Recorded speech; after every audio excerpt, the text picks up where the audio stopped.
আসসালামু আলাইকুম বন্ধুরা, সবাই কেমন আছেন? আশা করি ভালো আছেন। আমি আলহামদুলিল্লাহ ভালো আছি। আজকে আপনাদেরকে এই ভিডিওর মাধ্যমে বাংলাদেশ সম্পর্কে কিছু বলবো। ভিডিওতে যেটা দেখবেন সেটা হচ্ছে আজকে আমাদের এখানে এমনি উইন্টার চলে আসছে, তার মধ্যে আবার হচ্ছে বৃষ্টি।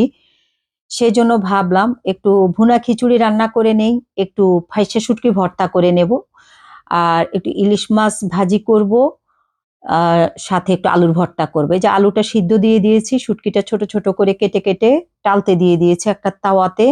এই যে চাল ডাল একত্রিত করে ধুয়ে রেখেছি, এখানে ইলিশ মাছ কেটে রেখেছি। ইলিশ মাছ দেশে থেকে আনা, বাংলাদেশ থেকে আনা, প্রতি কেজি 2100 টাকা করে এনেছি। এখানে এই যেটা আজকে কেটেছি এটাতে 1200 গ্রাম ওজন ছিল।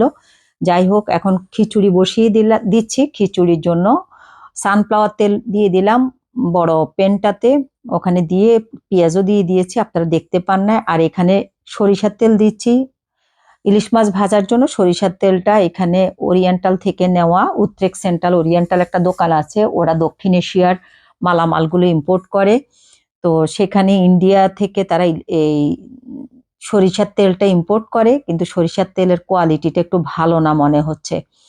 যাই হোক, এইদিকে খিচুড়ি রান্না করতেছি, আর এইদিকে হচ্ছে মাছ ভাজি করতেছি। মাছ ভাজির লাস্ট এক পর্যায়ে একটু পেঁয়াজ কাঁচামরিচ ভেজে দেবো, এটা আমার ভালো লাগে। শুটকি যেটা টালতেছি এটার জন্য পেঁয়াজ টিয়াজ টেলে নেব ভর্তা করার জন্য। আলুর জন্য পেঁয়াজ ভেজে নেব, কারণ আলু ভর্তাটা পেঁয়াজ ভাজি দিয়া করলে পরবর্তী বেলায় যদি ভর্তা একটু থাকে এটা খাওয়া যায়। যদি কাঁচা পেঁয়াজ দিয়ে করি ভর্তাটা মজা লাগে, কিন্তু পরবর্তী বেলায় এটা আর খাওয়া যায় না, এটা শীষ উঠে, কাঁচা পেঁয়াজ একটা শীষ উঠে।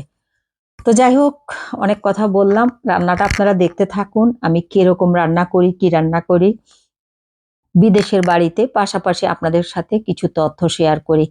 আজকে দেখলাম স্টুডেন্টদের আবার আন্দোলন, আবার প্রধান উপদেষ্টা বাসভবনের সামনে স্টুডেন্টদের আবার রণক্ষেত্র। এই রণক্ষেত্র থেকে আমরা মুক্তি পাওয়ার জন্যই কিন্তু 5ই আগস্ট।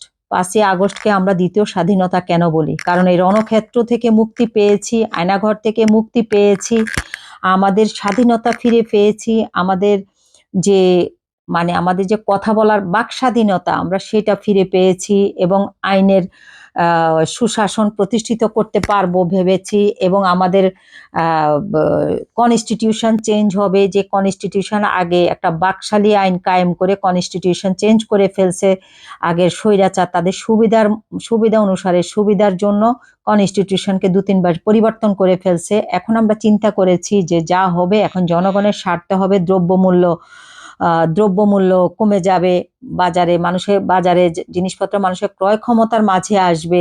সবকিছু মিলে আমরা খুব আশাবাদী ছিলাম এবং আমরা আনন্দে আত্মহারা ছিলাম। এই যে জুন জুলাইয়ের যে গণহত্যা হয়েছিল সেটার প্রতিবাদে আমরাও বিদেশের বাড়িতে মাঠে নেমেছিলাম, আমরাও আন্দোলন করেছিলাম, আমরাও বিদেশে বসে বিভিন্ন জায়গায় আমরা ডেমনস্ট্রেশন করেছি। আমরা সরেজমিনে না থাকলেও আমরা বিভিন্ন জায়গায় ডেমনস্ট্রেশন করেছি, আমরা রেমিটেন্স পাঠানো বন্ধ করে দিয়েছি, আমরা ছাত্রদের আন্দোলনের সাথে একগ্রতা প্রকাশ করেছি। কিসের জন্য করেছি? আমাদের রাষ্ট্রের জনগণের স্বার্থ রক্ষা হবে যদি স্বৈরাচার পতন করা যায়, সেই জন্য রাষ্ট্রের জনগণের ক্রয় ক্ষমতার মধ্যে জিনিসপত্রের দাম আসবে, রাষ্ট্রের জনগণ আইনি সুফলতা পাবে, রাষ্ট্রের জনগণ তাদের কথাবার্তা স্বাধীনভাবে বলতে পারবে, তাদের বাক স্বাধীনতা ফিরে পাবে, তাদের যে সোশ্যাল সিকিউরিটি বলতে যে একটা জিনিস সেটা তো আর দিতে পারবে না, তারপরও কাছাকাছি যতটুকু তারা তাদের মৌলিক রাইটসগুলো তারা এখন থেকে বুঝে পাবে। এই জন্য স্বৈরাচার পতন। কিন্তু সেই স্বৈরাচার পতন করেও গত 2 মাস, এই যে অক্টোবরের 5 তারিখে 2 মাস হবে, স্বৈরাচার পতন করেও জনগণ কিন্তু এখনো সেই দহন থেকে মুক্তি পায়নি। এখনো স্বৈরাচারের আদালতের মাধ্যমেই গতকালকে আমার দেশ পত্রিকার মাহমুদুর রহমান সাহেব জেল হাজতে যেতে হয়েছে। উনি আদালতে আত্মসমর্পণ করেছিল, উনি আদালতে আত্মসমর্পণ করার জন্য গিয়েছে, অনেক আশাবাদী হয়ে উনি দেশে গিয়েছেন বিদেশ থেকে, যে আত্মসমর্পণ করলে ওনাকে আইনি ফাইট করার একটা সুযোগ দিবে, যেহেতু বাংলাদেশ থেকে যখন যাদের বিরুদ্ধে আগে স্বৈরাচার মামলা মোকদ্দমা করেছে তখন তাদেরকে খুম গুম হত্যা করার ভয়ে হত্যা করবে এই ভয়ে তাদের সবাইকে দেশ ছাড়া করে দিয়েছে, আয়নাঘর তৈরি করেছে এসব মানুষজনকে হত্যা করা, এসব মানুষজনকে গুম করার একটা পায়তারা তৈরি করেছে এবং একটা কারখানা তৈরি করেছে। সেই কারণে মানুষ দেশ ছাড়া হয়ে যেতে বাধ্য হয়েছে। কিন্তু দেশ ছেড়ে চলে যাওয়ার পর ওই স্বৈরাচার তাদের মতো করে তাদের আদালতকে তারা তাদের মতো করে পরিচালিত করেছে, তাদের মতো করে মামলার রায় ঘোষণা করেছে, তাদের মতো করে মামলা তৈরি করেছে, তাদের মতো করে সাক্ষী দিয়েছে, তাদের মতো করে মামলার সমস্ত কিছু পরিচালনা করেছে। তো যেহেতু একতরফা ভাবে এসব মামলা পরিচালিত হয়েছে, মানুষ জীবন প্রাণ রক্ষার ভয়ে মানুষ দেশ ছেড়ে চলে গিয়েছে এবং তাদের অনুপস্থিতিতে একতরফা ভাবে এই মামলা পরিচালিত হয়েছে, যার মামলাই হোক। আজকে দেশ দ্বিতীয় তরফা স্বাধীন হওয়ার পরে, এত রক্তের বিনিময়ে দেশ স্বাধীন হওয়ার পরে মানুষ যখন খুব আশা করে দেশে যায় যে এবার হয়তো আমরা আইনের সুফলতা পাবো, আইন সঠিকভাবে কাজ করবে, আদালত সঠিকভাবে কাজ করবে, কিন্তু গিয়ে কি তারা সেই সঠিক মানে সুফলতাটা পেয়েছে? যদি পেতই তাহলে মাহমুদুর রহমান সাহেব কিভাবে এই জেলে যায়? কারণ এটা সবাই জানে এটা যে একটা মিথ্যা মামলা, এটা সাজানো মামলা, এটা যে একটা অতিরঞ্জিত মামলা এবং এটা টোটালি একটা প্রোপাগান্ডা মামলা, যে ওয়াজেদকে, সজীব ওয়াজেদকে তুলে নিয়ে এসে হত্যা করার পরিকল্পনা করেছে, এটার মামলা। এটা তো টোটালি একটা স্বৈরাচারের সাজানো মামলা ছিল। সেই মামলায় যদি মাহমুদুর রহমান সাহেব একটা দেশপ্রেমিক আদালত জেলে যেতে হয়, তাহলে বুঝতে হবে আদালত এখনো আগের স্বৈরাচারের পেটিকোট আদালতে রয়ে গেছে। এই যে ডক্টর আসিফ নজরুল সাহেব, উনি যে ছাত্ররা, অনেক ছাত্রই এই আন্দোলনের নেতৃত্ব দিয়েছে, কিন্তু সবাই সবাই লাইভ কাস্টিং এ আসে নাই বা সবাই মানে জনসম্মুখে আসে নাই।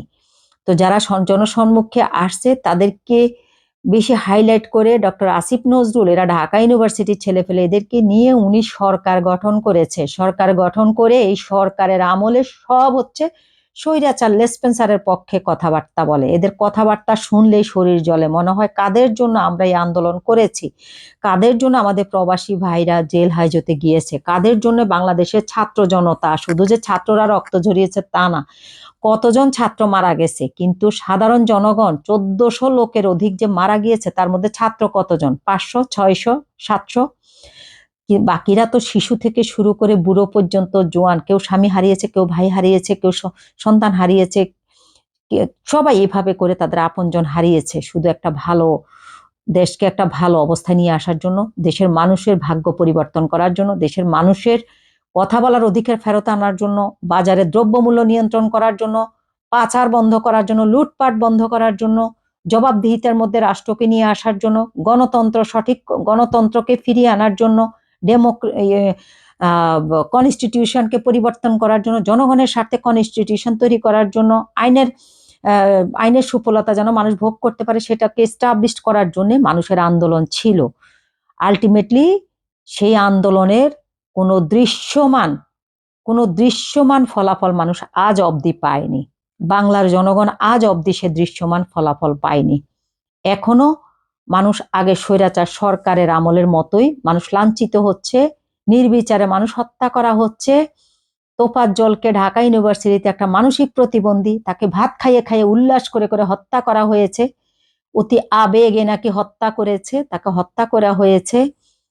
একটা এতিম, একটা মানসিক মানসিক প্রতিবন্ধী লোককে হত্যা করা হয়েছে।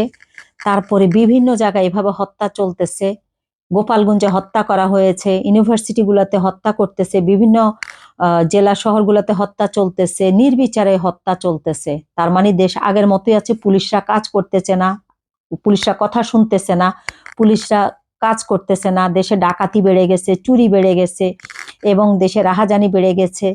যে উপজাতিরা চাচ্ছে পাহাড়ি অঞ্চলটাকে আলাদা রাষ্ট্র হিসাবে তৈরি করতে অথবা ইন্ডিয়ার সাথে যোগ দিতে।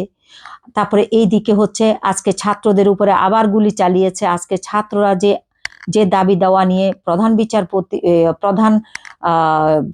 প্রধান উপদেষ্টার বাসভবনের সামনে অবস্থান নিয়েছে, তারা তো তাদের যৌক্তিক আন্দোলন নিয়ে অবস্থান নিয়েছে। আমি তাদের পক্ষে, গত 16 বছর তারা রাজনৈতিক সহিংসতার শিকার হয়ে তারা চাকরি পায় নাই, শুধু সরকারের পক্ষে, যখন ওই সরকারের পক্ষে যারা দালালি করেছে, ওই সরকারের পক্ষে যারা ছিল একমাত্র তাদের সন্তানরা তারাই চাকরি পেয়েছে।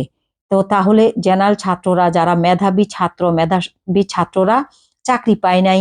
সে কারণে এই যে তারা এখন চাকরির বয়স 35 বছর চাচ্ছে, এই দাবি দেওয়া নিয়ে তারা ওখানে বসছে। তাদের দাবি দেওয়াটা একটা নির্দিষ্ট সময়ের জন্য মেনে নেওয়াই যেতে পারে। আমি তাদের এই দাবি দেওয়াকে সমর্থন করি, তাদের দাবি দেওয়ার পক্ষে। কারণ তাদেরকে অন্তত 2 বছরের জন্য হলে এই সুযোগটা দেওয়া উচিত, যে 16 বছরে যারা তাদের মেধা ভিত্তিক চাকরি পায় নাই, এখন তারা তাদের মেধার কম্পিটিশনে তারা চাকরিতে যেতে পারবে। 35 বছর পর্যন্ত শিথিল করা হোক অন্তত এটা। 2 বছর, 3 বছর, 4 বছর, 5 বছর, এরকম একটা নির্দিষ্ট সময় পর্যন্ত এইভাবে এই আইনটা করা উচিত, যে হ্যাঁ, সরকারি চাকরি বয়স 35 বছর পর্যন্ত। কারণ তার 16 বছর একটা স্বৈরাচার ক্ষমতায় থেকে দেশের যে পরিস্থিতি তৈরি করেছে, এটার দায় কিন্তু জনগণের না। এটার দায় হচ্ছে রাজনৈতিক দলগুলোর, এটার দায় হচ্ছে বাংলাদেশে যারা নিজেদেরকে বলে তারা জ্ঞানী, তারা বিভিন্ন লেখক, বিভিন্ন ধরনের জ্ঞানী গুণী ব্যক্তি, যারা সমাজে উঁচুমানের ব্যক্তি, তাদেরই এই দায়। এই দায় তাদেরই। এই দায় হচ্ছে তাদের, এই ব্যর্থতা তাদেরকে বহন করতে হবে। তারা এটার জন্য ব্যর্থ, কারণ সাধারণ জনগণ না। যারা রাষ্ট্রকে নিয়ে চিন্তা করার কথা, যারা সরকারের এইসব স্বৈরাচারের বিরুদ্ধে রুখে দাঁড়ানোর কথা, এই ব্যর্থতা তাদের, এই ব্যর্থতা জনগণের না। 16 বছর একটা স্বৈরাচার কিভাবে আয়নাঘর তৈরি করে, মানুষের গুম খুন এগুলো এস্টাবলিশ করে, মানুষের ঘরে ঘরে রক্ষী বাহিনী দিয়ে মানুষের সুখের জীবন, মানুষের পিসফুল লাইফকে হারাম করে ফেলে, কিভাবে করে, এই দায় জনগণের না। তো আমরা এমনই একটা হতভাগা জাতি, আমাদের কপাল যা পোড়া তাই থেকে গেল। কারণ বর্তমান অন্তর্বর্তী সরকার ঘুরে ফিরে দেখতেছি আগে স্বৈরাচারেরই লেসপেন্সার হয়ে কাজ করতেছে। তারা তাদেরই উদ্দেশ্যগুলো সার্ভ করতেছে। আগের যে স্বৈরাচার ছিল তারা 3 বছরে 2,500 টন ইলিশ মাছ ইন্ডিয়াকে দিয়েছে। অথচ এই সরকার, অন্তর্বর্তীকালীন সরকার 2 মাসে 3,000 টন ইলিশ মাছ ইন্ডিয়াকে দিয়েছে। বাজারে কোনো দ্রব্যমূল্যের কোনো নিয়ন্ত্রণ নেই। আগের চাইতে দ্রব্যমূল্য আরো বেড়ে গেছে। 1 কেজি বেগুনের দাম 120 টাকা। যেই দেশে মানুষ বেগুনের জন্য অনেক বেশি মানুষ বেগুন উৎপাদন করে, সেই দেশে বেগুনের কেজি 120 টাকা। এবং দ্রব্যমূল্য মানুষের ক্রয় ক্ষমতা থেকে আরো অনেক বেশি উপরে চলে গেছে। মানুষ ক্রয় ক্ষমতার মধ্যে নাই, কোনোভাবে মানুষের ক্রয় ক্ষমতার মধ্যে নাই দ্রব্যমূল্য। তো সুতরাং সবকিছু মিলে একটা হযবরল বাংলাদেশ।